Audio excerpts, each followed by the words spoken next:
Hey guys, how's it going? And happy Friday. I hope you all are doing good. And I have a question for all of you. I'd like you to leave it live in the chat and shout out to the replay crew. Make sure you leave me a comment in the comment section. And here's an age old question that's been going on for a long time, actually. Will Republicans ever repeal gun control? I'm not so sure about that, but we're going to talk about that tonight. Before we do, I'd like to thank all of you for the many ways you help support the channel. Thank you to all of my YouTube channel members, where you guys get a little logo behind your name, as well as access to extra emojis and recognition in the chat. So thanks to all of you, as well as some bonus content that I post.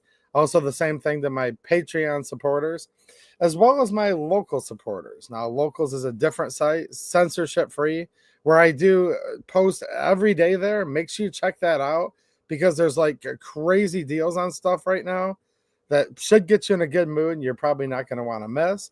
And also my Saturday stream over on local sister site, which rhymes with fumble. So make sure you check that site out as well as X, where I'm constantly making posts as well. And thank you to all of you who may leave a super chat tonight. Look, I'm not doing any ad read. You guys are the sponsors of the channel, and I will definitely read all of those. And if we hit our goal of 5 super chats between everybody, I will do a live viewer Q&A as we're live, and you guys can ask questions or comments, and we'll just talk about stuff. I see Rudy Finney started off right away. What's up, Rudy? How you doing, man? And he just gifted 5 2-way EDU memberships. Thanks, I appreciate it. And I hope you're doing good. Longtime supporter of the channel, another Michigan guy. What's happening, Rudy? Thanks, man. So, look, I talk about stuff going on the federal level because a lot of you guys live all over these United States of America. I also talk a lot about stuff that's been going on in Michigan, right? Why? Well, because Michigan's my home state, but that's not the only reason why. Michigan seems to be very parallel with much of this country. Because, look, we have Americans, people who love the United States Constitution, the first 10 amendments, the Bill of Rights, the Declaration of Independence, and what this country's supposed to be. Where, look, in a country where the Constitution is the supreme law of the land, I always remind you guys of this because we need to remember all these other people are crazy, but it's just simple. The Constitution is the supreme law of the land, and the second time it was amended, 1789, ratified in 1791, it says, a well-regulated militia being necessary to the security of a free state. The right of the people to keep and bear arms, it shall not be infringed. And that means all of this. All of these tens of thousands of federal gun control laws, rules, CFRs, rules that have full force and effective law, all this craziness we have to live under, all of that is completely and utterly unconstitutional. And here in America, we shouldn't even have to talk about it. But the other side, look, they're never, ever, ever going to stop until A, we say enough's enough and just like make them stop, or until they take all of our guns. And as we all know, they've been coming after the First Amendment. They've been coming after all of the amendments. They've been coming after all of our natural God-given rights. And the Second Amendment was put there not for if, but for when they come for all the rest. And you know that they are. But look, it's like we live in this weird, like, bifurcated society where it's like, all right, we have Republicans, we have Democrats, okay? And that makes up the consensus of we the people. Like, most people identify in some form or another as one or the other. And I know a lot of you don't, and I don't either. But it's basically where the Democrats at this point in the state of Michigan and in the United States of America, it seems that there's no end. There's never going to be enough gun control to feed their appetite to turn us into a communist country. And then we have Republicans who, in many cases, are just a little bit less worse. In some cases, they're just as worse. And we're going to talk about that tonight. The Bipartisan Safer Communities Act. The atrocious, reprehensible things so that the Republicans' darling Ronald Reagan did to the Second Amendment. Stuff that Trump did in his first term. But look, I'm going to call a spade a spade. And I told you guys I'd be fair with Trump. And look, anytime I mention Trump, some people get mad at me if I'm too nice. Some people get mad at me if I'm too mean. So don't forget to leave a thumbs up, because you know how people are when I talk about this. But look, man, that's one thing about this channel. I'm always just going to give you my honest opinion. And here's the deal. Trump's actually been a lot better so far than I thought he would be. Trump 47, he's not done anything against the Second Amendment at all. And the stuff that he has direct power over, right, within his cabinet, within the agencies, pretty good. Is it good enough? No, nothing's going to be good enough till it's all gone, but a lot better than I thought, and a lot better than we've seen in a long time. So, hey, I'm going to give Trump a little props right now while still watching him all the time. But that leads us back to this whole thing where it's like, Democrats, all right, we want to ban all guns. Oh, we can't ban them all right now? Well, here's the deal. We want to pass 50 gun control bills. And then the Republicans go, whoa, whoa, whoa, we have to fight back, because we always tell our electorate, we always tell our constituents, the people that put us in office, that we're pro-Second Amendment and that we're gonna fight the bad guys. Look, it's like this blue and red. It's like gang colors, right? Blue versus red versus blue. And the one runs on, we're going to take these guns off the streets. The other says, we're a strong supporter of the Second Amendment. And the Democrats come and say, well, we want to pass 50 gun control bills right now. And then the Republicans go, whoa, whoa, whoa, slow down there, Democrats. Can't we compromise? I mean, you can't pass that many. And it's like, all right, we'll compromise. We'll only pass 10. And then those pass. And then they're like, all right, now we want to pass 50 more. Well, hold on a minute. Well, let's compromise. You know, look, here's the thing. A compromise, which we can never, ever, ever, ever compromise on the Second Amendment at all. There is no compromise on our natural God-given rights, ones that are literally bona fide in the Bill of Rights. And the Bill of Rights collectively, it's this simple. It says, don't tread on me. Government, get your boot off of my neck. I just want to live my life and be left alone, right? I know so many of you think that. But no compromise on the second at all. So in a totally separate argument, if there was something you were going to compromise on in life, whether it's politics or just like anything really, compromise means that one side gives a little and the other side gives a little. The one takes a little and the one takes a little. And neither of you might get exactly what you want, but both sides at least have to get something that they want. Now, again, I'm going to say this one more time very clearly. There's no compromise on the Second Amendment. But to argue in the contrary, even when they say they are compromising on the Second Amendment, that doesn't even meet the definition of a compromise, right? Because when the compromise is, we want to take all your guns, we want to pass this huge number of bills, make up the number. Sometimes it's 10 they're going after. Sometimes it's 50. Ultimately, it's 100. If they could pass 1,000 gun control, more gun control laws today, they would. It's not a compromise to say, well, hold on, you're right. We'll give your side a little bit and we'll only pass half. That wouldn't even fit the definition of compromise. A compromise would be if the Bipartisan Safer Communities Act gets enough votes to pass, then the Hearing Protection Act would pass, deregulating and removing silencers from the NFA. That would be a compromise. We've never seen that even once. The only compromise, and we're supposed to always feel great, is the Republicans come in and say, well, hold on a minute. At least we didn't let them pass all of them. No. Screw the compromise and screw telling us that you're compromising, because both scenarios just tick me off. Do you guys know what I'm saying? So we have a parallel going on right now. In the somewhat great state, but in another sense, complete crappy tyrannical state of Michigan. Look, I'm going to say this. I say somewhat great state because, look, if you look at it in two components. If you look at the government, yeah, we're living under a tyrannical government. The governor of Michigan, the Secretary of State, the Attorney General, the Democrat-controlled Senate.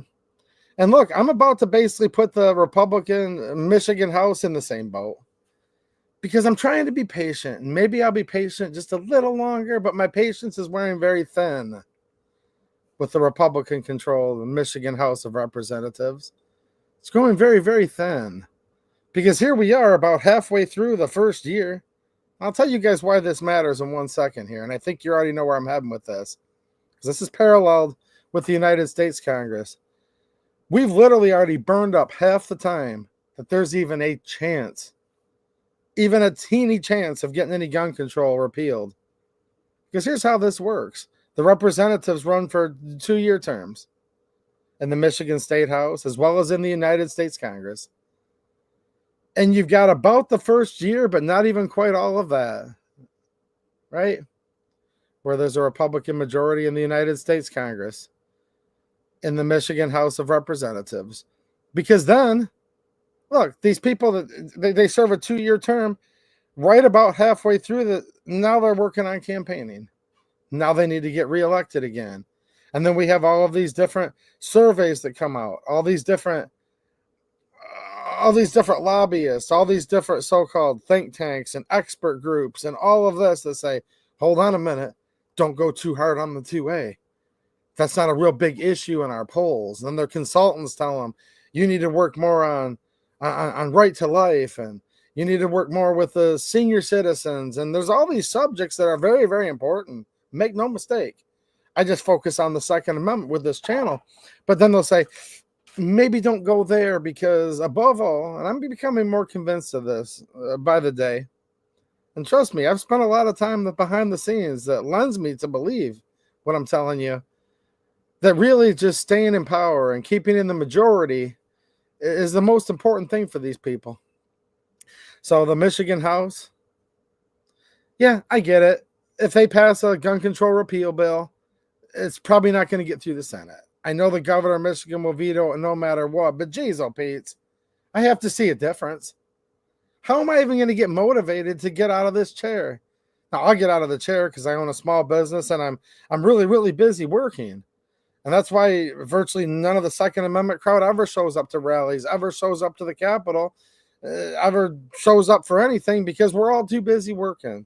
So why would I want to get off my lawnmower and stop making money and even go to the polls and vote when I don't see a difference yet? Now, they'll argue, and here's their prevailing argument, hold on, but we haven't seen a whole slew of gun control come through and get passed, and that is true.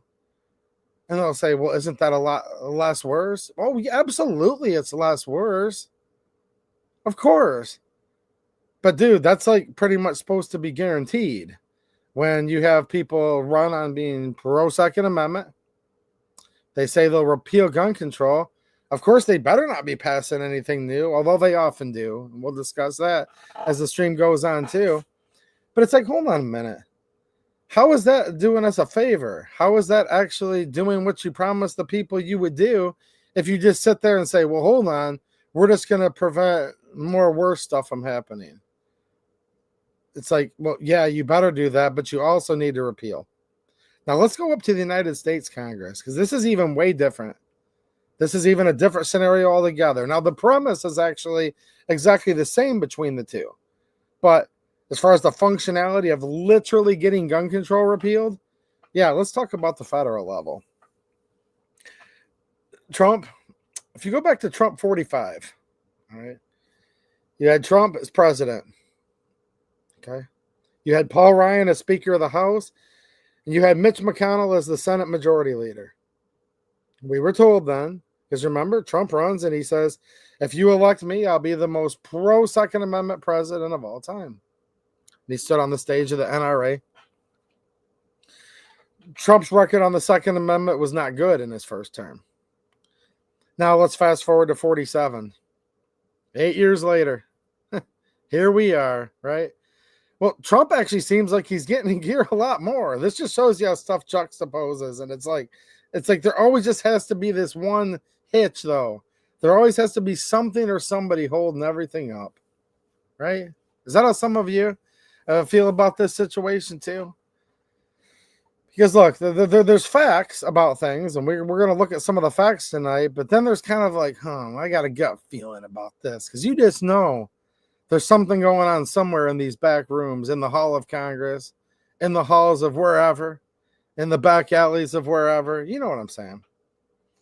plenty of big money to be made with these big lobbies. And the anti-gun lobby is like a lot bigger in so many ways than the pro-gun lobby. Just keep that in mind. Dude, there was like thousands of anti-gunners that assembled at the Michigan State Capitol just a couple weeks ago. We'll see how many there are at the next Michigan rally. And they are having one in Hillsdale County. Right now I have it posted on my Facebook and the 2A EDU Facebook group if you guys want to get a heads up. And I'll share that throughout Twitter and here on YouTube as well soon. So make sure you're checking your community post from the 2A EDU channel here. You can check it at Facebook right now. But I hope as many pro 2A people show up as the anti 2A do. So we're sitting there and it's like, all right, so let's go back. I remember, 2016 happens, 2017, Trump gets inaugurated. It's like, dude, we can order, just like ordering it off of a fast food menu. What's that, Burger King? Your way, right away? Dude, right away and exactly what we want. Because look, we have a president that ran on being a huge Second Amendment supporter. The vast majority, if not all of the United States House Republicans ran on being pro-Second Amendment. The Senate likewise. And we were supposed to get the Hearing Protection Act. It was supposed to be a done deal. It was going to pass. Trump was going to sign it. That didn't happen. Didn't happen at all. In fact, events in Las Vegas, tragedy there, we'll just call it, that, by the way, there's lots of questions on what actually happened there. And the judges kept all of that sealed the whole time. Instead, we went from literally like hours, like that day. You guys remember this? Because I talked about it when it was going on. The day they were going to have a big procedural clearing vote, which meant you clear this procedural hurdle, it's almost inevitable that it's going to pass. That's when that happens in Vegas. So what did we get out of that? We go from, we're going to repeal gun control like right now, to bump stocks getting banned. It's like, whoa, what? What's going on? Calls for red flag laws. Ultimately, the red flag bribery would be codified in the 2021-2022 congressional session, supported by many Republicans in the House and the Senate, funding all of these states. And we have states all across the country now with red flag laws, including Michigan. See, every time they're like, we're gonna repeal gun control. Look, have the trifecta. You had Trump, you had Speaker Ryan, okay? You had Leader McConnell. Look, Ryan's not even in Congress anymore, right? McConnell's stepping down. He's already stepped down from his leadership role, and then he's going to be retiring from the Senate eventually someday.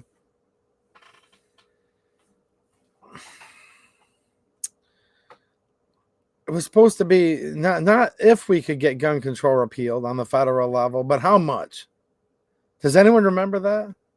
Geez, Rudy Fenney's about to get us to our super chat goal on his own. Thanks, Rudy. I appreciate it, man. So nothing happened. Instead, we got like more gun control. Yeah, the Supreme Court did overrule the bump stock ban. They got that right.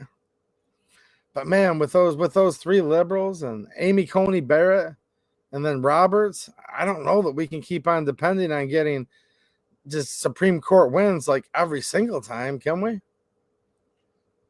I've noticed lately when it comes to so many things for the popular parts of the Trump agenda, like reasons why a lot of you voted for him. This immigration, this foreign invasion is what it actually is. This isn't immigration. This is literally, I say immigration. I should have put up the air quotes because that's what the court calls it, right? No. We're literally being overrun. And in many cases, these are not the good people. These are not their best. They're emptying out their prisons. And we have these women, basically. Let's call it what it is. These women on the Supreme Court. This is getting to be a huge problem with all these women Supreme Court justices and stuff. Look, shout out to the base women that get it, that are watching this stream. Chime in if you agree. Let me know. Let me know what you think. But look, they're literally sitting there. This judicial activism, it's an uphill fight. And Trump is doing some pretty good things right now internally with the stuff that he can do with a stroke of a pen. But now we're looking at yet again another trifecta. Okay. We've got the House. We. Who's we? All right. We, the gun community, have the House. We have the Senate. Nah. You know, the only we I'm really acknowledging anymore is we, the Second Amendment supporters, like actual Second Amendment supporters, because this whole thing is just, it's kind of getting on my nerves if you can't tell. Republicans have control of the House, United States House of Representatives. Republicans have control of the United States Senate, right? Trump's president. And we've literally burned the clock on about half of the time to possibly repeal anything. And we have two bills that are promising, ones that really, really appear they were going to get through. One of these is the Hearing Protection Act. Now, we've seen the Hearing Protection Act come up like quite a few times. Gosh, it seems like it's been almost a decade now. Every 2 years, the Hearing Protection Act gets put out. Why? Well, because that's what silencers, mufflers, and moderators, as they're referred to as in the National Firearms Act. Many of you like to just call them suppressors. Hey, that's fine too. But legally, these are your silencers, your mufflers, your moderators.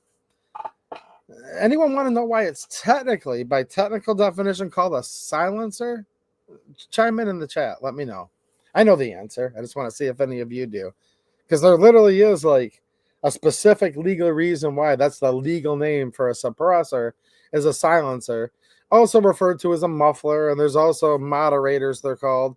You can look into all of that if you're curious, but let me know. Well, the Hearing Protection Act is supposed to be removing the silencers from the National Firearms Act, getting rid of that tax stamp. Just think about that. Can you imagine if there was a poll tax where you had to pay even 1 penny? Just think if people had to pay 1 penny to go vote. What would they do? They'd set themselves on fire. These people say that it's racist to make people get a driver's license or a state ID to be able to vote. Look, I don't really like the fact that we have to have driver's license or IDs either, but our country's literally at war right now. Like, we're literally being invaded by all these people. Nobody knows who they are. You literally can't even have a country without a border. And all these people are getting counted in the census, and that reapportions the electoral college, the congressional seats. I love it when these people come and say, well, hold on a minute, illegals can't actually vote in elections. Well, in certain local elections, they actually do let them, just to get that out in the air.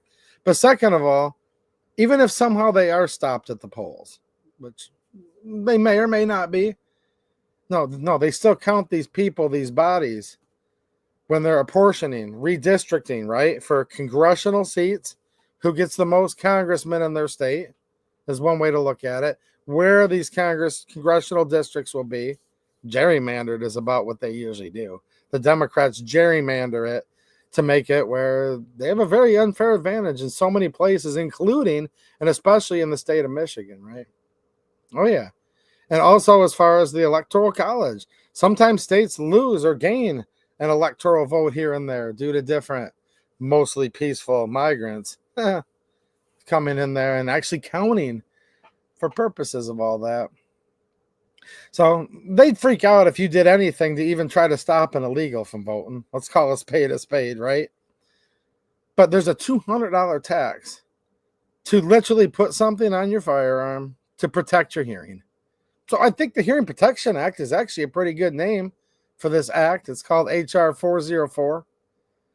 Like I said, there's been many different iterations of this. This has come up over and over and over again. So far to no avail.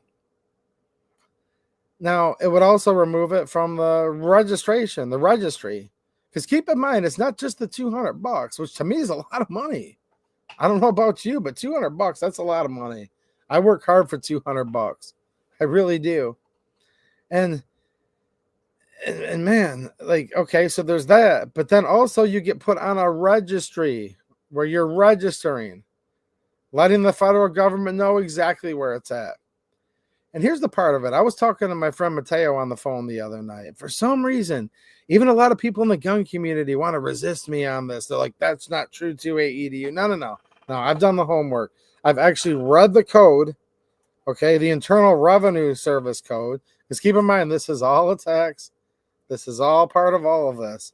I mean, this gets so deep. If we started getting into the Federal Reserve, don't even get me started on all of that. The fact that an income tax is like one of the most unconstitutional things ever, according to the founding of this country. And then look when the Titanic sank. I mean, you can look into this if you want on your own time, but just look when all of this is happening. Crazy, tumultuous times just a little bit over 100 years ago. And the country is basically probably toast at that point, if you want me to be honest. But no, you get put on this registry, which registration has always led to confiscation. And here's the part that people don't want to admit to, but it's in there in black and white. They actually have the ability, and you're basically by purchasing that tax stamp, with entering into a tax agreement with the United States government, they can actually come to your home to inspect those NFA items. No, they really can, actually. I know none of your friends have, and none of the big YouTubers have talked about it happening to them. And they're like, oh no, don't worry. I've got 85 tax stamps and it's never happened.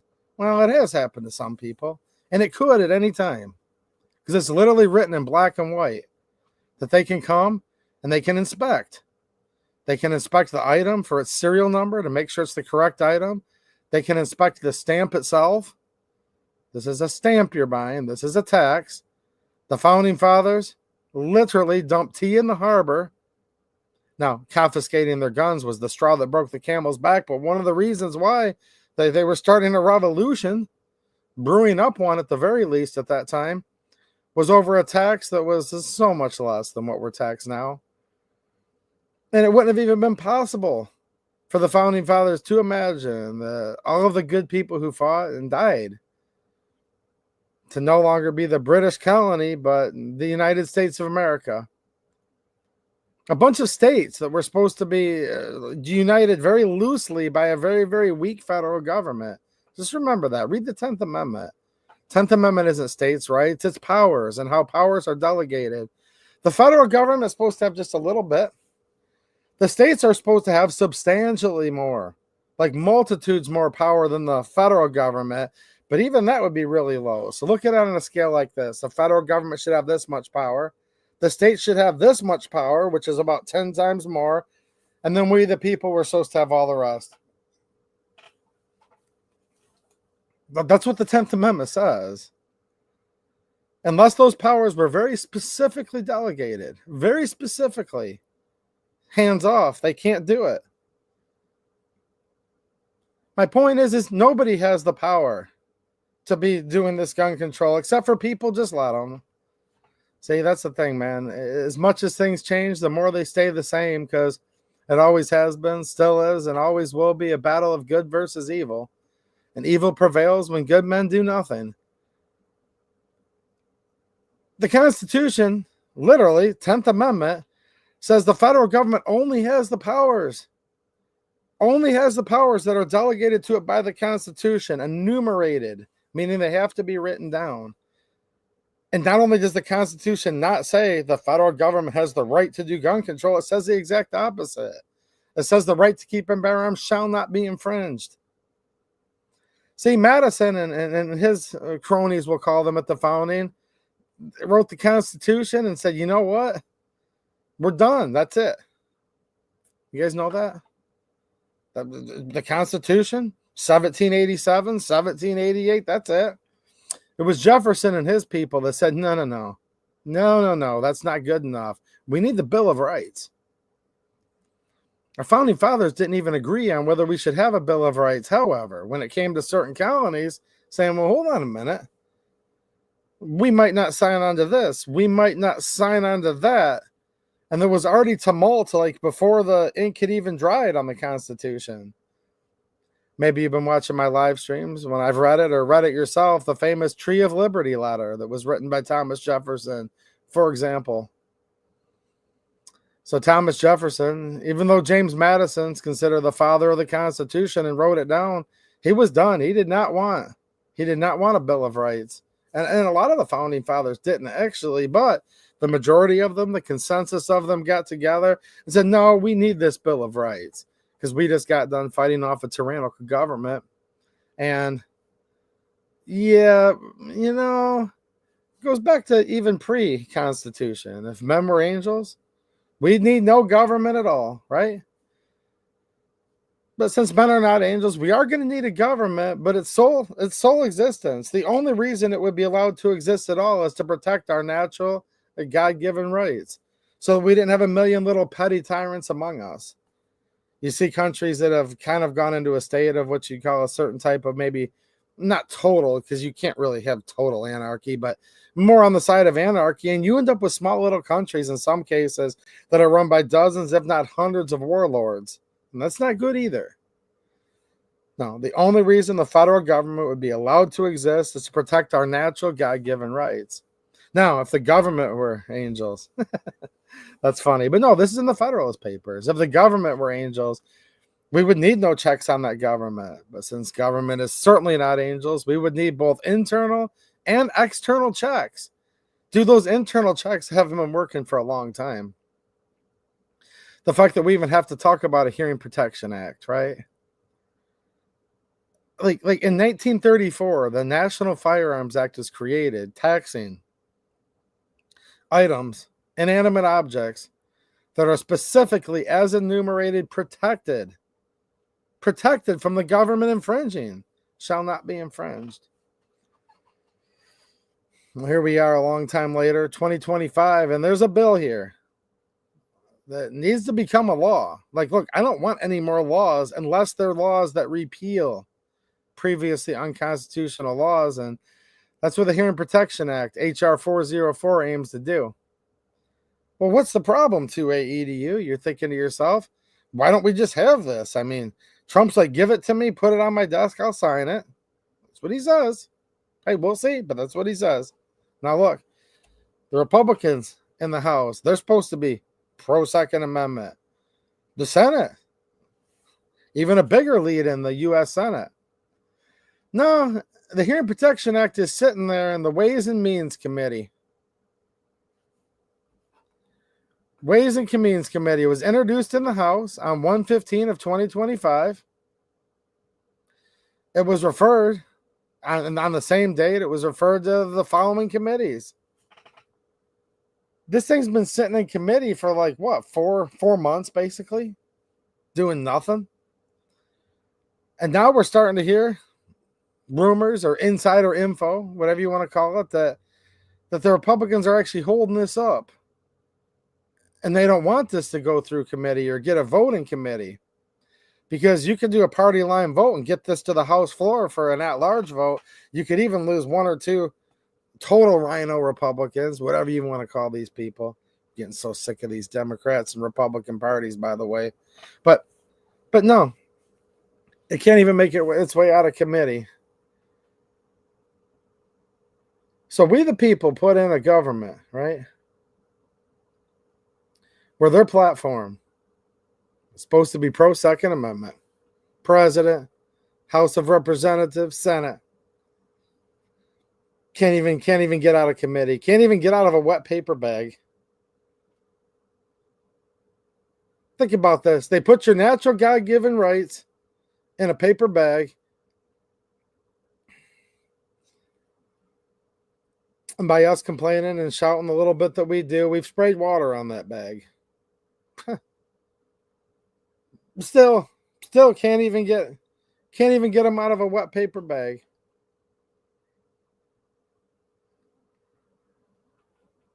I was talking to some guy the other day, and he's like, "Well, you know," he said, "I'd like to get a little bit more ammo, but I better ask my better half." And I said, "Oh boy." He says, "I better ask my better half." I said, "Well, gee, what if she says no?" He's like, "Well, I won't be allowed to." I'm like, "Oh, come on, man. I'm like, get your balls out of your old lady's purse." Well, look, we need to get our balls out of the government's purse. This is supposed to be a wet paper bag that they have our Second Amendment captured in right now. Can't even fight out of that. What do you guys think? Is it going to get through the Ways and Means Committee, the Hearing Protection Act? Look, not only is it a registration, but you also have to get a permission slip. We talk about freedom of movement. Yeah, if you want to leave the state that you have that silencer registered in, you have to ask for a permission slip ahead of time too. Like quite a bit ahead of time. I have a friend that wanted to take NFA items to an event we were both going to, and he couldn't bring some of them because he had requested his permission slip to take his tax stamp items across state lines, and they never answered back. I think after the trip was over, they finally said, okay. And he's like, dude, my trip was for whoever answered the question, by the way, and I'll go back and check to see who got it. First silencer, Hiram Maxim. It was called the Maxim silencer, and that was the patented item. So when he applied for a patent, invented many things, machine guns, the silencer. That was what was registered with the United States Patent Office. So that's why it's called a silencer.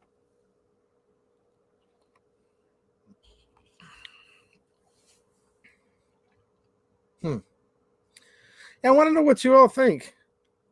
I'm trying to motivate you, if you haven't noticed. Maybe call these representatives who are congressmen, who are on the House Ways and Means Committee. Because right now, I'm just sitting here, I'm like, oh, so Republicans are stalling this. Because you guys know how a bill becomes a law, right? First, it has to be introduced, then it gets sent to committee. Sometimes it's even a subcommittee, which is lower than that. Sometimes the subcommittee has to vote on it. If it passes through the subcommittee, then it can go to the full committee. And then it has to pass through the committee to go to the United States House of Representatives floor. And even then, it has to be pushed onto the schedule, the itinerary, by the Speaker of the House. That's a lot of steps just to get it for a vote. But here's the thing, though. They don't put huge stuff. They don't put huge stuff up like this. And for a House floor vote, because then they're all on the record. Right? So usually they try to make this stuff die in committee so that nobody's the bad guy. It's getting kind of frustrating. It really is. There's another one too. The Short Act. Anyone familiar with the Short Act? Full Auto 556 says, go on. If you're watching right now, give your boy a thumbs up. Well, thank you. I appreciate it, man. Let me read some of these super chats real quick, by the way, and then we'll talk a little bit about the Short Act, and then we'll talk about what's going on here in Michigan. Because it's like, dude, it's like the same thing, right? Rudy Finney just became a YouTube channel member. Well, thanks, Rudy. And I would like to thank the exclusive sponsor of the channel tonight, our friend Rudy Finney, who gifted 5 memberships earlier, became a member tonight, and just left a $5 super chat. And another $5 super chat. And another $5 super chat. And then he left a 4th one. And then the 5th super chat, a $10. Thank you, Rudy. I appreciate you being so generous, man. And dude, looks like we'll do a Q&A here in a little bit with the chat, because Rudy coming in big. And I appreciate all of you guys who have supported many times. But thank you. See, Bernard C says, nice, Rudy. Heck yeah, man. Thanks. I appreciate it. So the Short Act. Now, this one, I have to read all the fine print, because here's the problem. Not only do they have, like, look, these have all been introduced so many times, but then they'll have amendments and they'll have compromises based on. But as far as I know, let me pull this up real quick here. I had a quick synopsis of it. The Short Act is going to somewhat deregulate SBRs, short-barreled rifles, short-barreled shotguns, change certain classifications of firearms, right? And remove them from the regulations of the National Firearms Act. So a lot of it that I just talked about with your silencers, otherwise more commonly known as suppressors. We just have to say silencer, silencer, muffler, moderator, when we're talking about this, because these are the exact verbiages that are in the draconian law that needs to be repealed. No, the short act, you guys remember the pistol brace rule? The rule? From what I understand today, it's not in effect right now. Now it goes back and forth the way the wind blows. It's like, oh geez. Darling, can I go to the range today with my short-barreled rifle? Can you stick your hat out the window and tell me which way it blows? The wind's blowing to the east. Oh, better hide it back down and bury it underground again. You know, that's what a lot of people tell me. One of the biggest things I hear is I lost my guns in a boating accident. Or, good luck finding them where they're buried. I'm like, oh, geez, oh, Pete's. I'm glad the founding fathers didn't bury their guns. How would have the Minutemen been ready? Think about this. How would have the Minutemen been ready to defend their arsenal when the British were coming for it at Lexington and Concord, 1775? Hold on. Minutemen charge. Hold on. We're now going to just think about this for a minute. We're going to briefly change our name to the Hour Men. First, I have to go out with the rowboat. Row your boat for a while. Up. Oh, man, that cattail that I was using to mark the spot of my boating accident. Dang it, that muskrat must have just used it to build its lodge. Now I'll never find my guns. I mean, just think about this for a minute. This stuff gets comical after a while. Like, you can't even make this up. And it's like, okay. Minutemen, the British are coming. The Redcoats is what Paul Revere actually would have said, because he himself and all of these colonists were legally British subjects, right? They were British subjects. So it have been the Redcoats, the regulars, the regular British Army. The Redcoats are coming. The Redcoats are coming. The Redcoats are coming. All right, men, muster up. Hold on a minute, sir. We're no longer the Minutemen. We'll be there we're the few hours later, or a few days later, man. I need to go to the backyard. There's the tall pine tree. Here's a shout out to all you Southern boys. There's the live oak. You look at the first knot on the live oak, count it off, 30 degrees.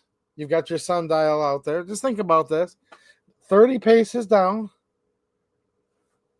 Make a hard right. 30 more paces. And then 30 more paces the other way. And then start digging, because that's where your braced pistol's heading. Oh man, you guys should have seen it.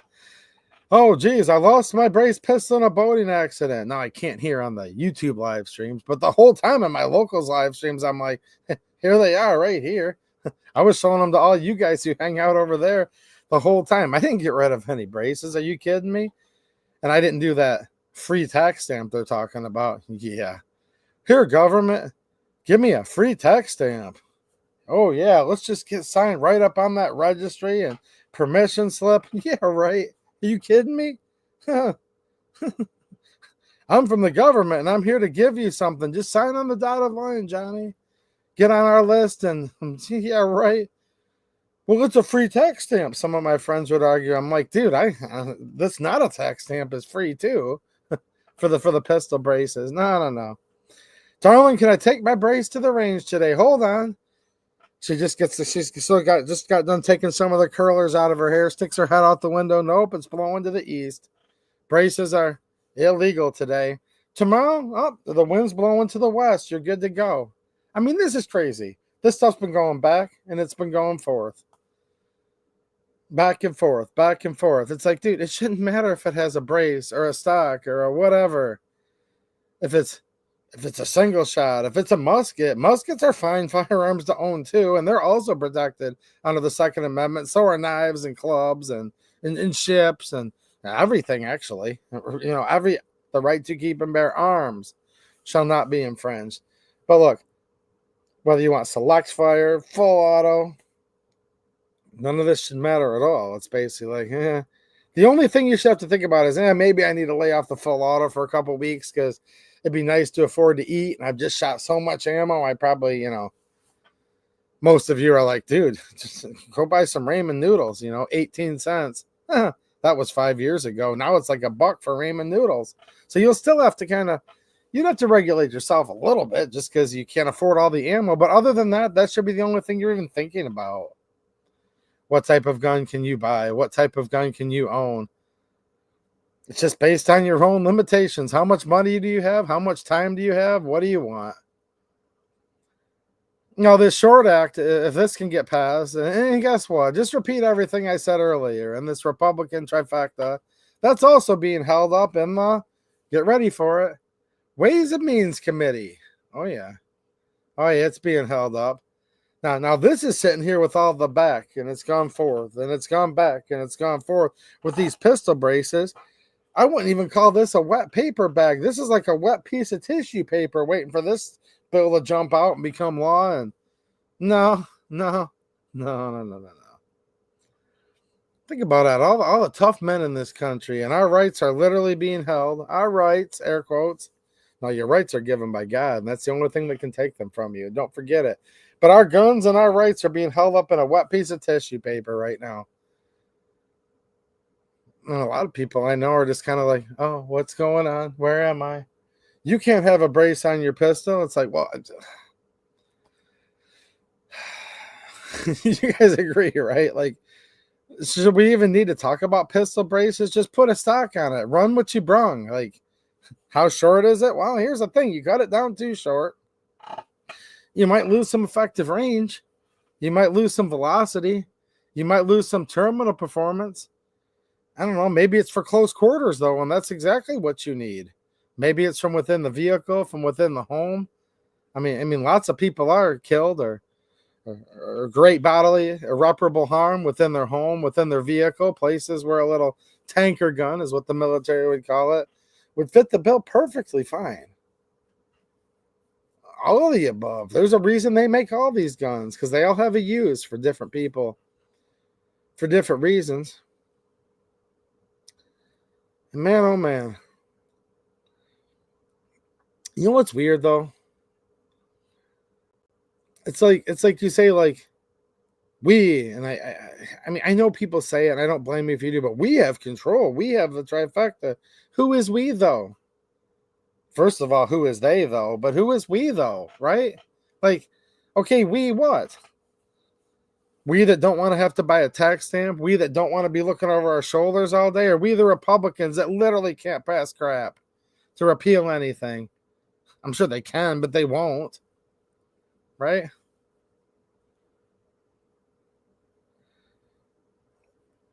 I talked about a girl that, a very, very important case. U.S. 6th Circuit Court of Appeals. Think about this. This affects Michigan. This affects Ohio. This affects Kentucky. This affects Tennessee. And it actually affects all the states, really.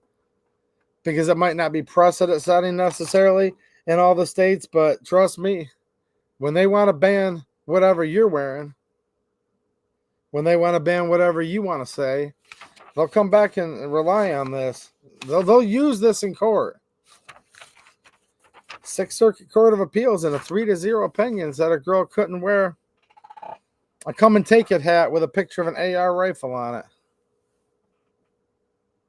That's the lowest views I've had on a video in a long time. Apparently people aren't really interested in that topic, or YouTube suppressed the crap out of it. And a lot of you left comments where you guys are pretty based, like you guys get it. But I had some people coming in there saying goofy stuff like we weren't allowed to wear hats at all when I was in school. And I'm like, well, what's your point?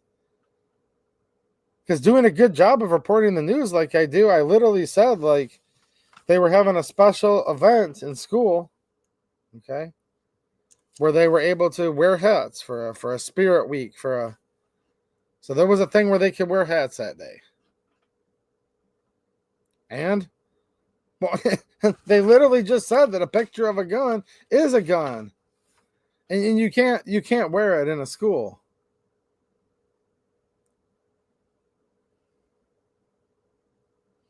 I had people telling me, "Oh, you're taking this too far.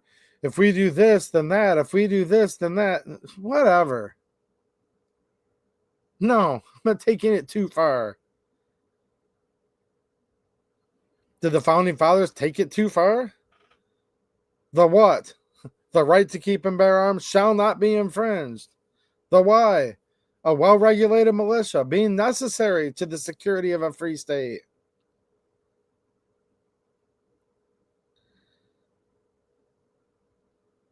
You know, people have, here's the problem though, and let me know what you guys think, because this is another serious question for you. Do we just get real unlucky that we have this tyrannical government, or do we actually just get the government we deserve? And when I say we, I don't mean people that like me and people like you, because trust me, if we had a couple 100 million people that think like me and think like you, no, then we wouldn't be talking about this at all, and that would be awesome. Did you know how cool that'd be? Like, dude, there's no two-way Edu channel. Why? Well, because there's no gun control left to talk about at all. That would be sweet, wouldn't it? Or do we get the government we deserve, though? We, the people, collectively? Because here's the weird part. There's all kinds of NPCs. The younger folks tell me that stands for a non-player character in the video game, where it's not playable. Non-playable character. You sit there and it's like the innkeeper when you walk by the shop to buy some new armor for your whatever. That's how it was explained to me. That's what a lot of people are, though. They're just like, oh, the sky is blue. Right? Right, Adam? Right, Shady Tree Mechanic? The sky's blue. You couldn't wear hats. Okay, neither could I. So what? What's that mean? Well, tell me what that means, though. Like they literally just took a huge stab at the First Amendment. Like, I couldn't wear a hat. Okay. The other kids could. She just couldn't wear that one. So look, here's the problem. People are running around la-di-da. What's going on? The sky's blue. Where am I? Oh, ain't nobody coming for your guns. Not in America. In America, we have the Second Amendment. Okay, well, you see that they're coming after the First Amendment as it was used to talk about the Second Amendment. Like, how much more in your face can this be, man? Dude, look, I don't want to say it's half or anything, but I have a good portion of my audience that has no clue what the First Amendment is, which is crazy. Congress shall make no law, which is like, well, that obviously means Congress if you just read it prima facie, but if you look at what it actually means from the intent of the founding fathers, that means the government. The government can't make any rules or laws at all, right? Heck, we have, like, for example, it's right here. If you guys look at the top, it's the pinned comment. Just in this chat right here, we just have a couple little pieces of chat etiquette that the channel moderator has politely posted. Don't use a bunch of caps. Don't flood it with emojis, just so that other people can be heard and talk, and people conflate that with a violation of the First Amendment. So I don't even know where we're at with so much of this stuff, because it's like, dude, like, give me an example. If I came to your house and you invited me in and we were cool, and then I just started yelling at you, nobody else could hear anybody talk, trying to have a nice social dinner, and you're just sitting there going la la la la la la la la la la la, and it's like, dude, calm down, man. We're all trying to talk. And that's what caps locks are, is they're shouting on the internet. That's what that means. After a while, you're like, dude, like, no offense, but if you can't calm down, you need to get the heck out, because there's like 8 or 9 other people here trying to talk. You'd nod your head and be like, well, duh, that makes sense. And what if the person said, but no, that's my First Amendment right to ruin your whole party and make everybody else here that worked hard all week and is just trying to have a good time, right? And you wanted to shout them all down or make it where, look at me, I'm the only one that matters. And trust me, there's live stream chats out there that suck, because people literally take the lobster or the crab, it's a crab, it's the biggest emoji, and they'll max it out with all the characters, and they'll just hit it like crazy, and nobody can even talk to anybody. So in this chat, well, look, we stand for the First Amendment more than anybody that you know. Don't shout down everybody, or else it's like, dude, like, go somewhere else. Look, this is what's crazy. We wonder why we're losing the First Amendment protected rights. Well, that's because Half the country wants to get rid of it outright. Same thing with the Second Amendment. Half the country or more wants to get rid of it outright. And then the other 45% don't even know what the hell it is and don't even know what rights are. And then there's about 5% or maybe even 3%. That's what they said it was of the founding of this country that actually understood what was going on. Maybe only 3% of the people actually completely get it at all. This is a school, though. A public school. That's a government entity. The government banning a hat with something on it definitely falls under Congress shall make no law. Duh. If you're having a birthday party for 9-year-olds at your house, okay, and somebody shows up with a naked picture on their shirt, and you're like, dude, you need to leave my house. You can't be wearing that with my kids around. That's fine to do that because you have property rights. Now, I couldn't imagine hanging out with anybody like this, but hey, I'll argue in the contrary. If you show up with an AR-15 hat on to your buddy's house and he doesn't want that on in his house, he can tell you to take the hat off or leave because that's his house and he has property rights. Whether you like it or not, but not in a school. That's totally, totally different. Completely and utterly. Now look at Michigan, what's going on here. The Democrats had the trifecta for 2 years, and they swiftly passed a whole barrage of gun control. Right, Jane Locke? Jane Locke was there when it's going on. What's happening, Jane? Nice to see you. Man, lots of good people in the chat tonight, by the way. I'm going to do some Q&A in just a little bit here. What's up, Midwest Logger? Nice to see you, man. Oh, Lieutenant Siver. Yeah. Oh, Reagan. 1986. Reagan and the Firearms Owners Protection Act. But look, the state of Michigan had a trifecta of Democrats. The governor, the House, and the Senate. They passed technically dozens of bills, but some of them were just one big broad subject matter. Sometimes it takes them like 3 or 4 bills just to do red flag laws, right? Well, the people in Michigan said enough's enough, and a lot of people went. And the Second Amendment was one of the big things on the ballot. Flipped the Michigan House of Representatives over to Republicans. And I've gone to Lansing as much as anybody. I don't think it'd be me exaggerating to say I've probably gone more than anybody that doesn't work there. Talking to representatives, senators, doing videos with them so you all can relate and hear from them and talk. And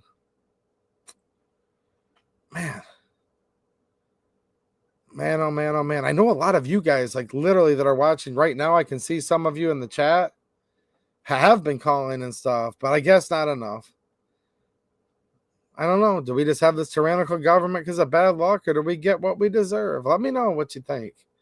Because all I know is Representative Jim DeSena, back almost a couple months ago now? Let me go look at my channel and see when that video was. Yeah, over 2 months ago, put in a package to repeal the red flag laws. And guess what? You guys probably think I'm just repeating myself. No, I'm not. This is all different stuff. But like I said earlier, the more things change, the more they stay the same. It's sitting in the Judiciary Committee. It's sitting in the Judiciary Committee headed by Sarah Lightner, the Republican. Now, I would encourage you to call the committee chair and ask Representative Lightner, say, why are you not putting Representative DeSantis' red flag law repeal bills up for vote?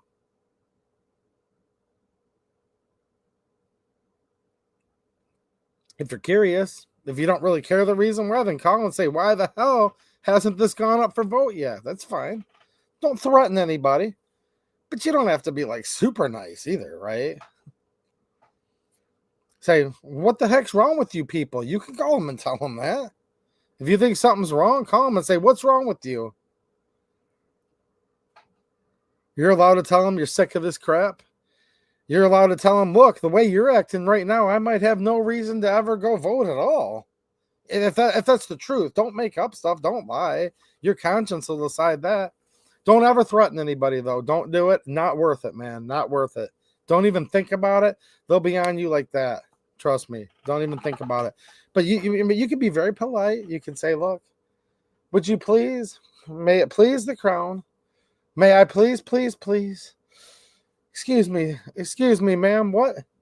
Ooh, what version of kiwi shoe polish do you have on your boot? And then when she lifts it up and starts to put it on your ear, you can say, oh, brown kiwi, that's my favorite.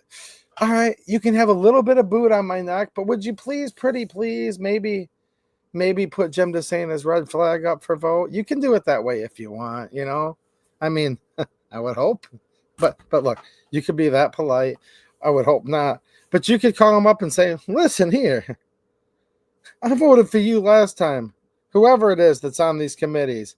If you can't get yourself in gear and get this stuff out for a vote, just so we can see the A's and nays. And don't let them give them this BS of, well, the governor will veto it anyway. So what? So what? Why would I get off my lawnmower and waste my time going to the ballot if I can't even tell the difference? If that's the case for you, tell them that. Do you want to say I'm sick of this crap? Tell them that. Same thing with the United States Congress right now with this Ways and Means Committee. These bills just sit there. And there's legislators, they'll all tell you, oh, I'll vote for it. Huh. Then why haven't you yet? Oh, well, that's because of somebody. All right, well, then call that somebody. And then before you know it, you're sitting there trying to figure out the difference between these political parties. And you're like, I'll lead an effective strategy to mobilize, shoot it out of dash of pressure. I mean, I find myself saying that more and more. Now we call him the former vice president, but actually he said some of the smartest stuff of anybody, if you think about it. Because that is basically what all this talk is, it seems like lately. A bunch of gobbledygook. Yeah. Let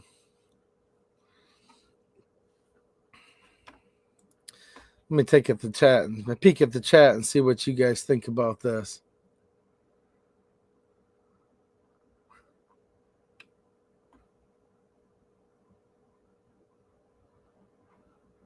Bernard C. Yeah, there's a lot of checks in the mail. I love you, and it's only a cold sore politicians out there.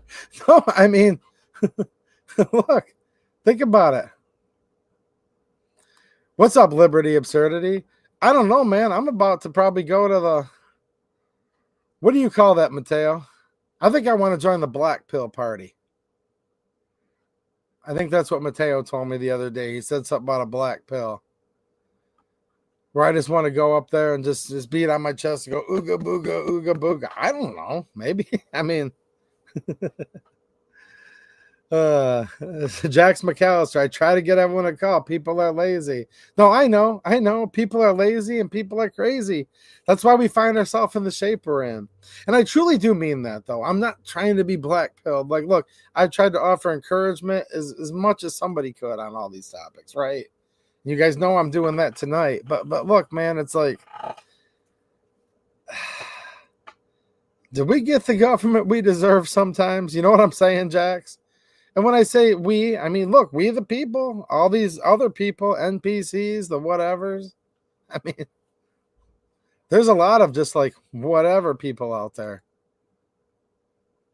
Oh, yeah. Rosie says, I'd like to hear your views on the NRA. Do you think they are doing what they say they are? No, the NRA, man, after all the squander and the stuff that Wayne LaPierre did and that Marianne and all these board of directors, no. You know what I suspect the NRA has been doing for a long, long time? They sell some of your rights down the river. Look, they can't truly sell your rights. I'm just speaking in common terms here. They sell your rights down the river and then try to get you to purchase some of them back. I've seen that a lot. If you want to know the truth, look, I'm an NRA life member. So don't any of you feel bad or embarrassed if you are. Some of you may love them still. But look, man, I'm a life member. There was a time when I thought that joining the NRA was one of the best possible things to do to try to save the Second Amendment. Ignorance is bliss, I guess. And I thought they were doing a good job back then. Coming to find out, they probably haven't been for a long, long, long time. Like that old song I've talked about before. I wish somehow I didn't know now what I didn't know then. Sometimes it is nice, but no, it's good to know the truth. No, that's not an organization that I support anymore. Look back at Ronald Reagan, 1986, the Firearms Owners Protection Act, which did actually do some good things, to help the Second Amendment and, gun owners. Different things like if you're passing through different states that may have a prohibition. Look, no legal advice, guys, but it did help you move freely throughout the states. Several other provisions with a firearm. But then there was that poison pill amendment, the Hughes Amendment it was called, that was attached to it. And that amendment got attached where if you pass the Firearms Owners Protection Act, just think about this for a minute. This is insane. It puts this poison pill in where here's the conundrum you're facing. If you pass the bill protecting gun owners here, then you ban machine guns. It's like, whoa. Wow. But they did. May 19th, 1986, the Firearms Owners Protection Act is signed into law by Reagan, making it from that day forward, the machine gun registry would be closed. And no more machine guns could be put on the registry. So unless you're a manufacturer, otherwise known as a SOT, which is a special occupational taxpayer, another huge balloon tax you have to pay every year if you want to be engaged in some of these occupations. Besides those people that are just using it for industry, for demos, for law enforcement, things like that. No, you can sure you can still own a machine gun if you can pass a background check, which is unconstitutional. Now, look, you can own whatever you want if you're a criminal. Don't forget that, because criminals, by their very nature, don't follow laws. So again, none of these laws, rules, registry taxes, none apply to criminals. They only apply to law-abiding citizens, and don't forget that. But yeah, you have to get one that's grandfathered in before May of 1986. That's why for a Mac or an Ingram or something cheap like that, you're probably talking minimum 12 to 15K, maybe a little less if it's worn out. Machine guns just keep going up from there well into the six figures. So Ronald Reagan, which is like, man, that's like one of the darlings of everyone that's a Republican, besides his huge so-called immigration that he did, allowing them to pour in over the borders, and banning machine guns and no-fault divorce. And besides the fact that he was further left than the Democrats on half of his stuff, he's considered the greatest conservative in our lifetime. I think we get the government we deserve, don't we, guys? I just said one of the most liberal, progressive, anti-Constitution presidents in our lifetime is considered the greatest conservative president in our lifetime, the greatest Republican of all time. With friends like that, who needs enemies, right?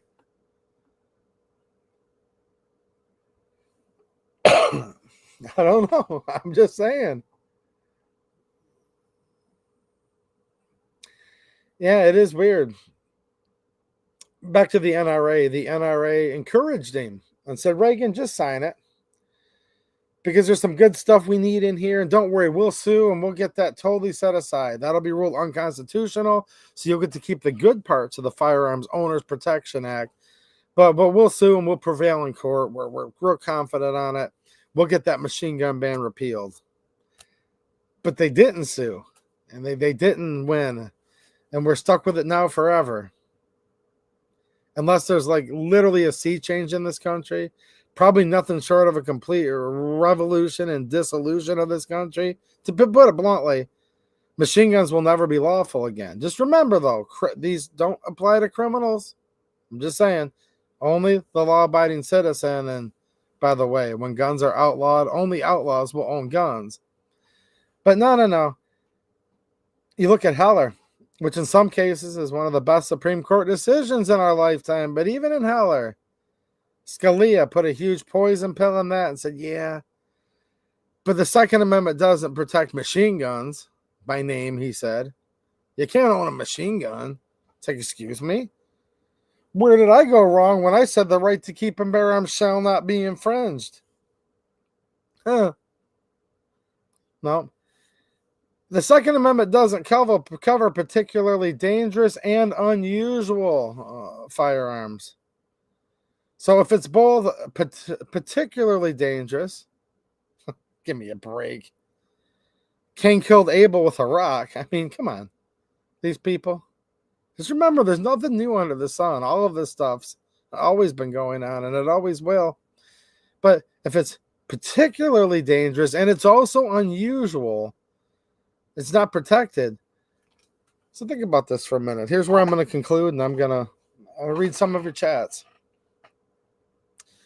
We get trifectas on the United States level, the president, the House, the Senate. Last time it happened, nothing good happened. We get more gun control. Check. Right now, look, I'm hoping if enough of us keep calling, something will happen different this time. I'm trying to be optimistic. But as of right now, we've got these Republicans in the House, Republicans in the Senate controlling, and Trump is the president, and the Hearing Protection Act and the Short Act just sit there stall in the Ways and Means Committee. Look, keep in mind, another 5-6 months passes, they're going to be in full campaign season. Nothing controversial. Just think about this. We live in a country where the supreme law of the land, which is the Second Amendment, that's part of the Constitution, that's controversial now. That's controversial among so-called conservatives now. Think about this. Republican conservatives, it's too controversial. Once they get run into election mode again for these midterm elections, nothing like this will be able to pass. And everybody knows it. Now, I hope I'm wrong, but that's just how this works.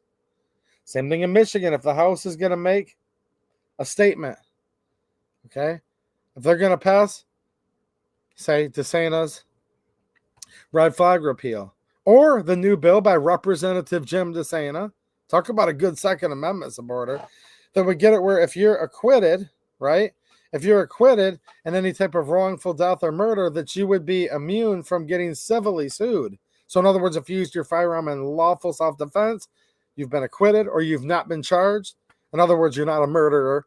They can't go back and say, well, you're innocent on murder, but now you get civilly sued. That's a whole new bill that DeSantis put forth. So don't forget about that one as well. That's another good one. But look, haven't seen anything happen there. When we win a huge Supreme Court case, it poisons us further here and there. Like, yes, the right to keep and bear arms, individual right, it's a huge deal. But then the poison pill mixed in with it is, yeah, but the Second Amendment doesn't protect a machine gun. It doesn't affect any weapons if they're particularly dangerous and unusual, right? And then there's this Bruin case that was supposed to take it back to, well, unless that gun control was in the founding era, like literally like in the late 1700s, couldn't have a law, right? Unless it had the history and tradition of the founding era. Not the Reconstruction era, but the founding era.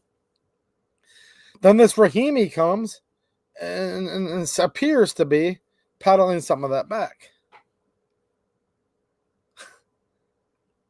The Bipartisan Safer Communities Act that was signed by the former vice president, that was spearheaded and pushed through by the Republican senior senator from Texas, John Cornyn, and Lindsey Graham, and about 15, 20 other Republicans that came over to break the filibuster with the Democrats, that bribes each and every of these 50 states to have red flag laws, puts hurdles and infringes the Second Amendment protected rights of people that are under 21 with these delayed background checks and systems and just craziness going on.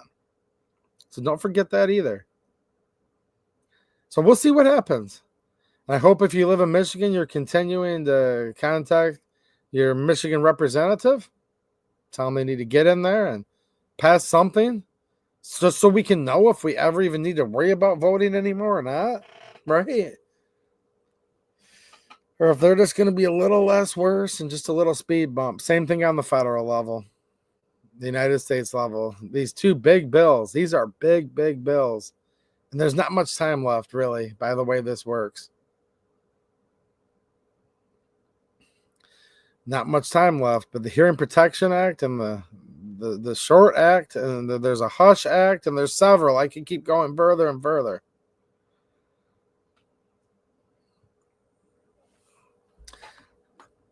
All right, I'm going to take a peek here at the chat. Do you guys have any questions, any comments?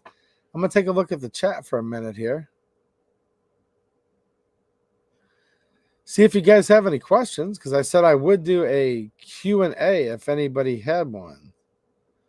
All right, let me take a peek here.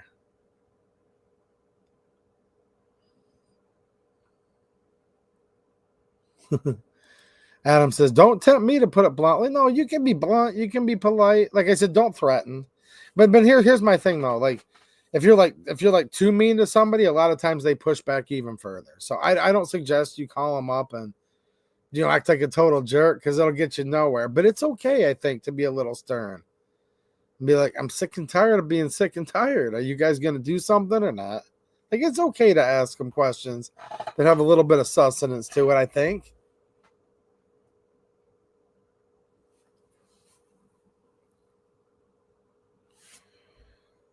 Lindsey Graham just cares about protecting Israel.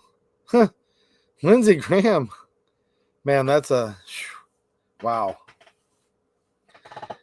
I'm so sick and tired of hearing about how, we have to protect Israel. We have to protect the Ukraine. No. We live under a tyrannical government here where the right to keep and bear arms, it shall not be infringed. Shall not be infringed. And I'm more worried about trying to get that right. You know what's crazy? YT Sparty, if we could get more of these Israel and Ukraine simps on board with the Second Amendment, we wouldn't even have a tenth of the problems we have now. You know what?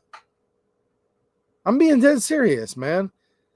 People will spend more time talking about these other countries or nation states. I don't believe Israel is legally a country. Some are countries, some are nation states. We spend more time and worried about that. It's like, well, a lot of the Democrats, they support Gaza. A lot of the Republicans, they support Israel. And it's like, who supports the Second Amendment? Who supports the United States of America? I don't know if you guys have ever heard Kentucky. Shout out to the great state of Kentucky, by the way. Kentucky Representative Thomas Massey. Hear him talk about this group called AIPAC. You guys heard of it? Boy, is this video going to get shadow banned tonight. I just said it out loud.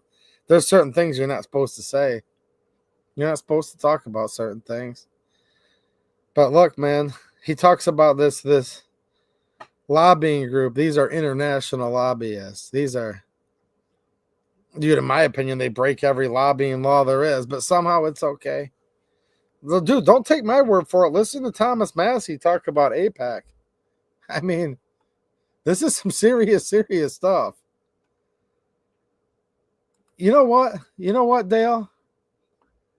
He said, Lindsey's still a closet case, easily bought. You know what? I kind of noticed. Let me be very polite. Have I been polite enough, by the way? Let me know before I answer Dale's question here. Before I answer Dale's question, have I been polite enough? Tell me, guys. Because sometimes people are like, 2AE to you, you're too polite, so I had to unsubscribe. I'm like, oh, come on, man. You were too nice tonight. And then sometimes people are like, dude, you were too mean. I'm unsubscribing. So I need somebody to confirm. Have I been polite? I've been polite tonight, haven't I? Because I'd like to answer Dale's question about Lindsey Graham. Okay, Colonel Angus, thank you. He says, you're a gentleman. All right, well, since I'm a gentleman, and you are as well, good sir, here's what I have to say to you, Dale. I've always thought Lindsey was a little light in the loafers. You know what I mean? See, that wasn't so bad. I'm being polite. Am I the only one? Are me and Dale the only ones? I always thought Lindsey Graham was what some people call a little light in the loafers. Just a little bit. Well,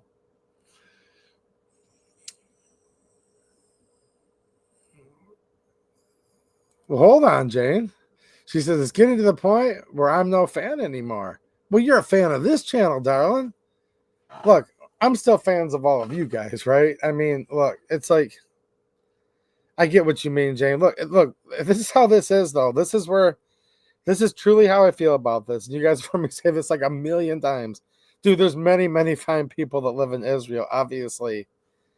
You know, I had a friend recently. They're like, dude, like they said something about all of the Jews. Okay, I get it. I get all of it. I really do.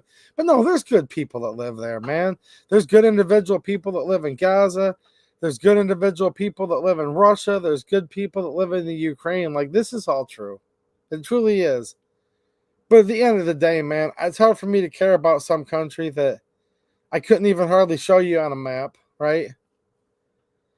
And I'm living in this country where it's like, dude, the Republicans are supposed to be pro-Second Amendment, and they take over all these different chambers of government, and we all got out and voted, and this is what the will of the people is, and they do nothing. Like, that's really like, dude, I just only have so much capacity. I only have so much capacity to like really, really try to dig in on stuff, and I just want to dig in on the Second Amendment in America, right? And I get it, man, but people just get so polarized on all these things. It's like, oh, well, if you're pro-Russia, you have to hate every last person that lives in Ukraine. And it's like, well, not really, but I mean, they do have the Azov battalion, and I mean, gosh, Zelensky? Give me a break. I don't even know how that dude could get elected as dog catcher. That's their president, supposedly.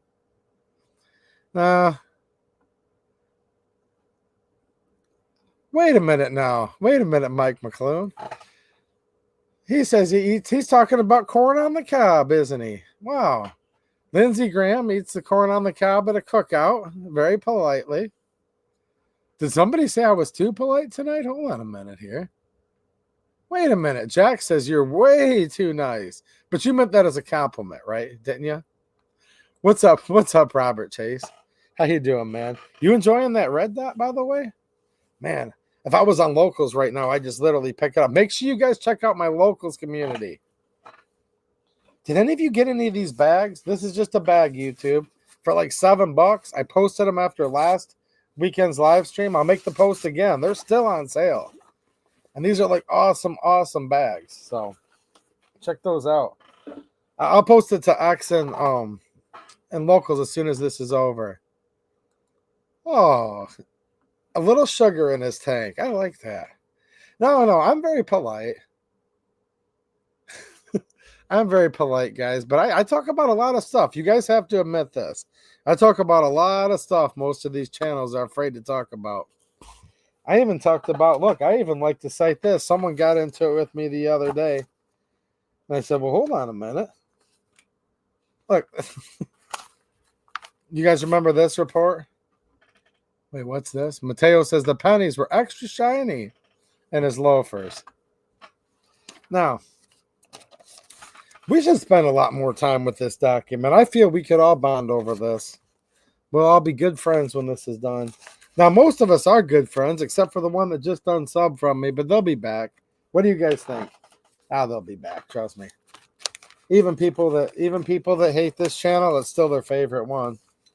But look, there's a lot of stuff here in this. But I say we all bond over this next live stream. We could get into this. The Michigan Gun Violence Prevention Task Force, the initial report. You know what's crazy?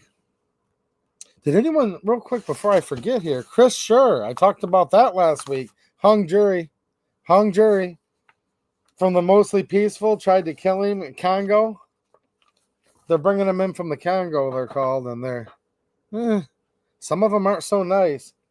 Of the Congo, remember I talked about all that? Hung jury. So, not acquitted, but not found guilty. A lot of you guys have been paying attention to that.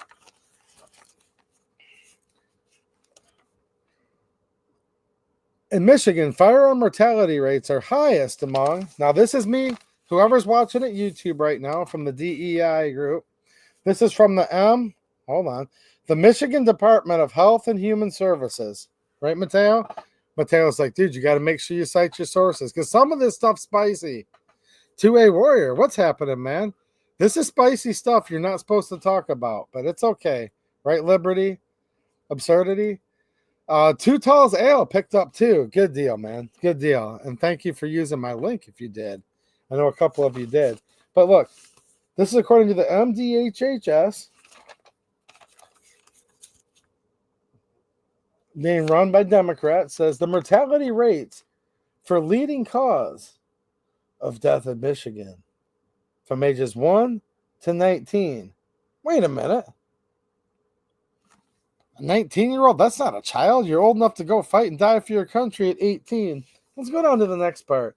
In Michigan, firearm mortality rates are highest among Black or African American populations.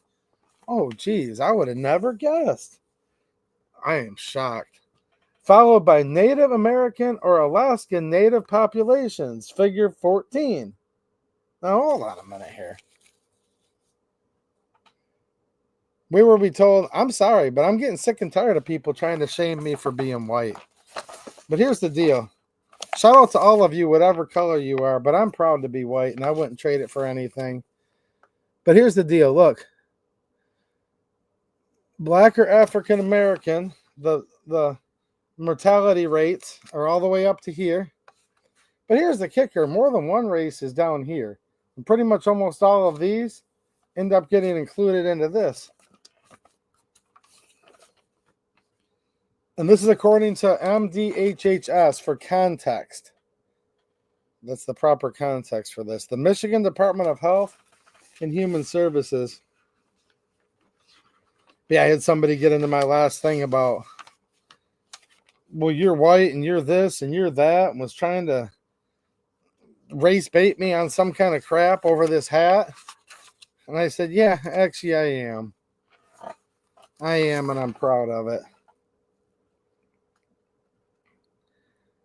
Yeah, and then you look at all of your different counties here.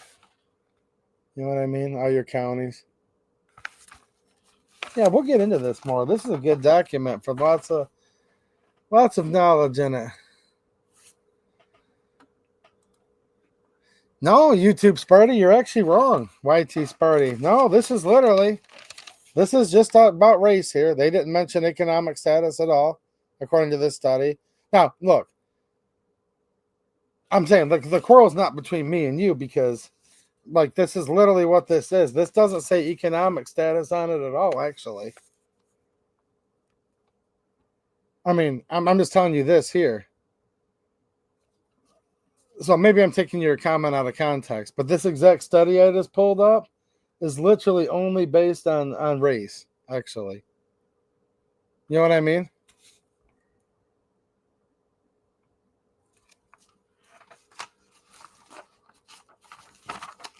All I know is I'm white and I'm poor.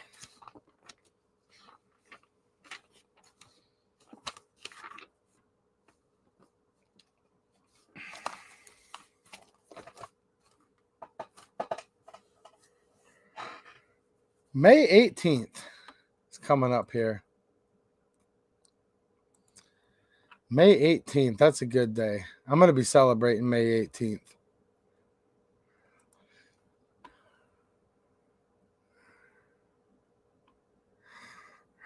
Man, that would be a dumb thing to do, Mateo. Some of these people are, yeah. I mean, there's all kinds of kinds out there, that's for sure.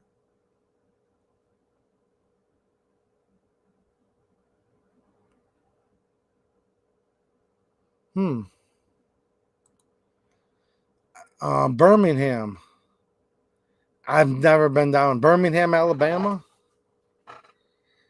I just remember that in Birmingham, they love the governor. Do. We all did what we could do. I've never been to Birmingham. Now, if you're talking about Birmingham, Michigan, I was there the other day.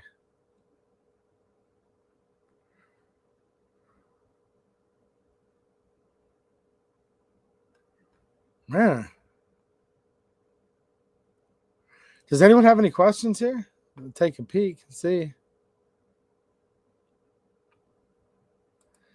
Isn't water in the tank worse than sugar in the tank? Well, no, I think hey, all my mechanic friends that are watching, I think if someone puts sugar in your tank, at least on certain vehicles, it can cause a conundrum.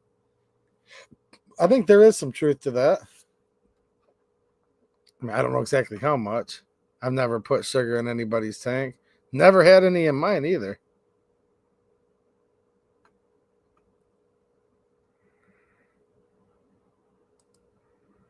Van Zant. Yep. Well, there were two Van Zant brothers in Leonard Skinner, right?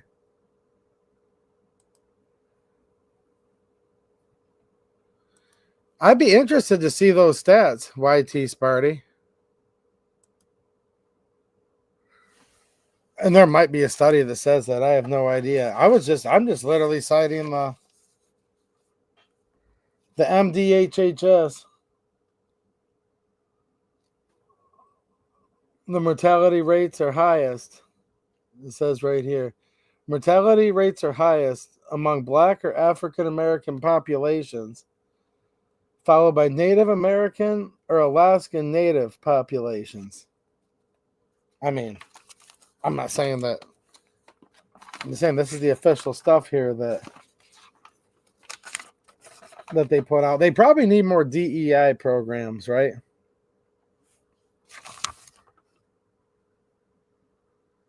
Maybe I need to be taxed a little harder so their crime can go down.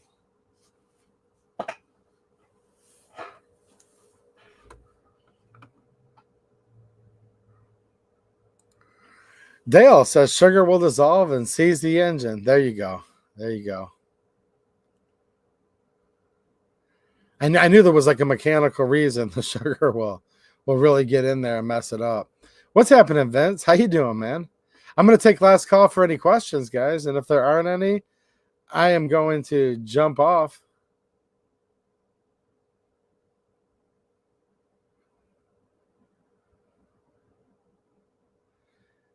Now, Jane brings up a good point. It says sugar is insoluble in gasoline or diesel, but plugs up filters. Water can be put in a solution with alcohol, but doesn't burn very well. Now, we do have ethanol, though, in our fuel. And I saw something was signed recently that got rid of the restriction for that 15% ethanol will be able to be used in summer gas now. I didn't read a ton on the topic, but as we continue to keep putting more ethanol in our fuel, that could be possible, right? National carry reciprocity. What's going on with that? Stalled in committee. Shady Tree Mechanics. Stalled in committee. Republican controlled committee. Right?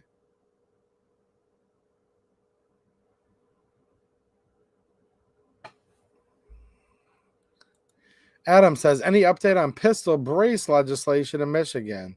Not right now. Not right now, because again, we do have Republicans in control of the House. So I was being honest earlier. It is less worse with the Republicans controlling the House of Representatives in Michigan. Absolutely. I just want a little more than that. And I want them to repeal just so we can see that there's a difference, right?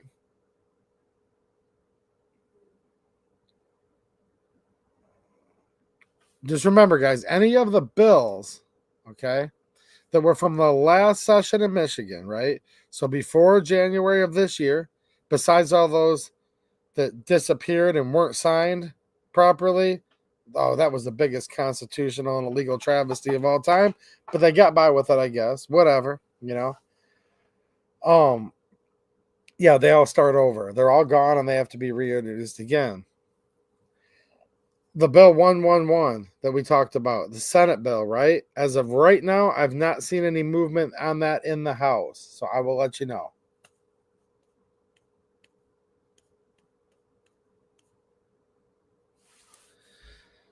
Yeah, YT Sparty, as I've said tonight in many occasions, Sarah Leitner, Representative Leitner, is the chair of the Judiciary Committee in Michigan.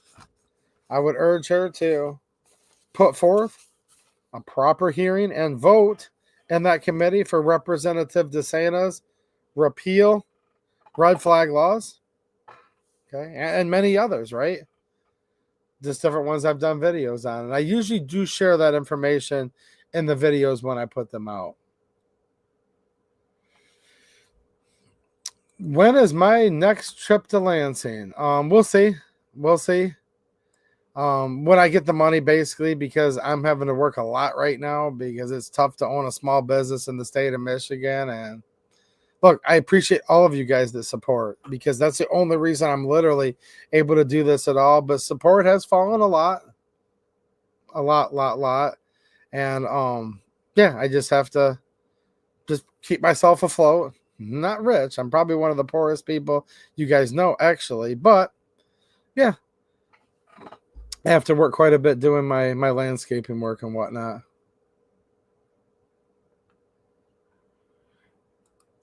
But I am wanting to go to Lansing pretty soon, just not like in the next week or anything like that. Because you guys know how it goes. Well, of course, most of you know how it goes. That's why not many people show up there or show up to any rallies. It's not just the gas to get there, and then the parking fees and all of that stuff. And if you're there all day, you got to eat out while you're there, or pack a lunch or whatever. But it's hard to carry like all your stuff in a lunch, but whatever. But it just costs some money while you're there, but it's like the income that you give up. I don't have an employer where I get like a paid personal day or sick day. So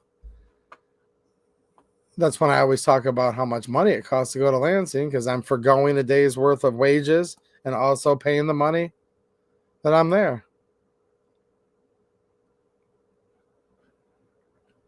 What's happening, Gort? Nice to see you. Oh, man. You're welcome, Robert Chase. And Two Talls Ale says, you're not poor, you're important. Well, thank you. I needed that cheering up. And I will read this chat replay afterwards. And I hope to see a lot of you guys over on Locals and that other big green meanie site that's down there in the description tomorrow. Meanwhile, check out the deals I'm posting on Locals as well as X. And at the very end here, a thank you to John Crump News. What's happening, man? Thank you for the super sticker, and shout out to the John Crump News channel. Man, what do you think, my friend? What do you think, Crump? Now, I know what Crump thinks. He's been doing videos on the same thing, but man, I've been tearing into this Congress tonight.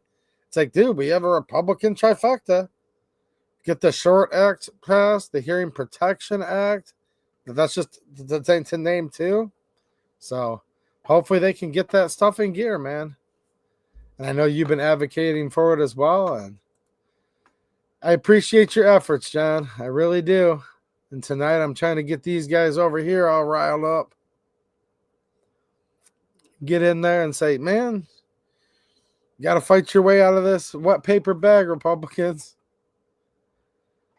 This Hearing Protection Act, it'll pass if we can get it, if we can get enough people from our side calling to get it out of that dang committee. I mean, man, oh man.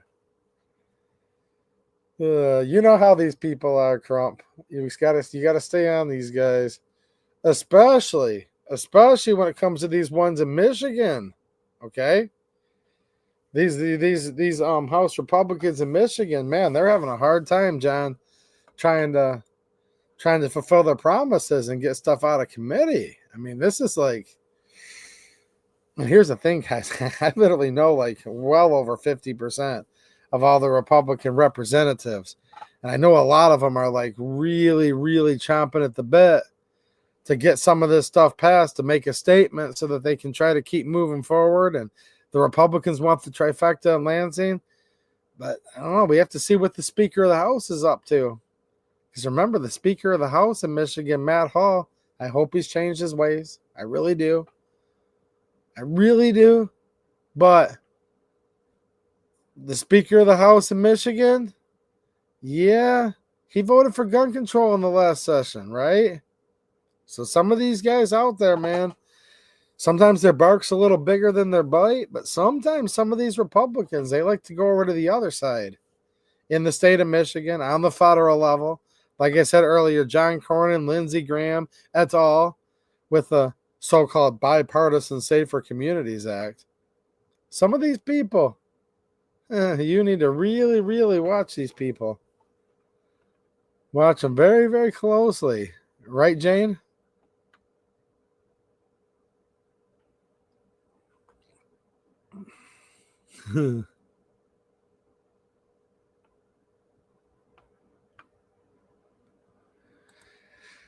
Shady Tree Mechanic says your true followers will be fine with ads.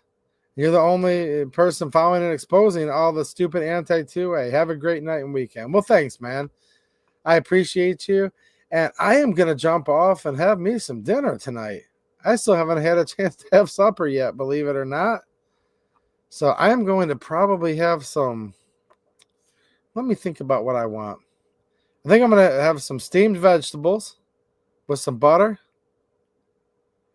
and something else to go with it. I know what I'm going to do. I'm going to take some salami. Look, the stream's over for the 2A, guys. I'm just going to throw this out there. You take yourself some salami, put it on a plate in the microwave. I'm going to go with some of the great value spaghetti sauce with meat, the meat variety. Dabble a little bit of that on there and put your favorite mozzarella cheese or whatever on top. Nuke it. A little bit of garlic, some black pepper, lots of black pepper. I love black pepper on everything. So good.